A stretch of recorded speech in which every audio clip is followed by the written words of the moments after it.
জামাই।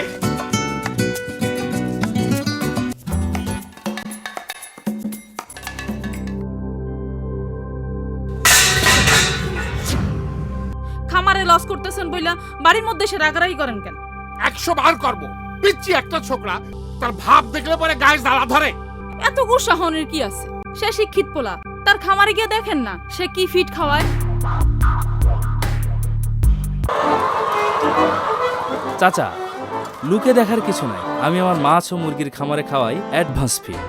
অত্যাধুনিক স্বয়ংক্রিয় মেশিনে দেশের সেরা পুষ্টি বিজ্ঞানের তত্ত্বাবধানে উৎপাদিত অ্যাডভান্স ফিড এখন সবার পছন্দ। তাইলে বাজান, আমার খামারে এখন থেকে অ্যাডভান্স ফিডই খাওয়ামু। অ্যাডভান্স ফিডে বাড়ছে কামাই, পাইছি একখান যোগ্য জামাই। অ্যাডভান্স ফিড, দেশের সেরা ফিড।